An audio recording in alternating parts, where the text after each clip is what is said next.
Chief justice Yahya Afridi की ज़ेर सदारत जुडिशल कमीशन के आज 2 इजलास होंगे।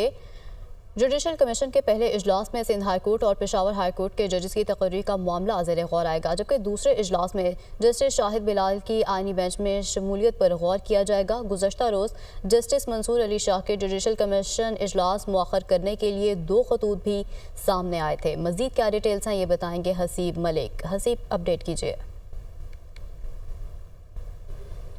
देखिए, आज सुप्रीम कोर्ट के अंदर 2 अहम इजलास होने जा रहे हैं, जो कि chief justice of Pakistan justice Yahya Afridi की ज़ेर सदारत होने जा रहे हैं। जुडिशल कमीशन के ये इजलास हैं, जिसके अंदर पहला जो इजलास होगा वो सिंध हाई कोर्ट में और जो पेशावर हाई कोर्ट है उनमें जजेस की तकर्री से मुतालिक मामला ज़ेर गौर आएगा। सिंध हाई कोर्ट की जानिब से 13 जजेस के नामों पर गौर किया जाएगा और इसी तरह पेशावर हाई कोर्ट के लिए 9 जजेस के नामों पर जो है वो मामला ज़ेर गौर आएगा। जबकि दूसरी जानिब जो दूसरा अहम इजलास है वो जस्टिस शाहिद बिलाल की आइनी बेंच के अंदर शमूलियत से मुतालिक ये इजलास है, जो कि तकरीबन दिन 2 बजे और 3 बजे ये 2 औकात के अंदर जो है इजलास का आगाज़ किया जाएगा। ज़राए का ये कहना है कि 2 बजे और 3 बजे ये इजलास होगा और इसके साथ साथ जो है जस्टिस मंसूर अली शाह की जानिब से गुज़िश्ता रोज़ देखा गया कि 2 खतूत भी तहरीर किए गए थे। एक ख़त जो है जस्टिस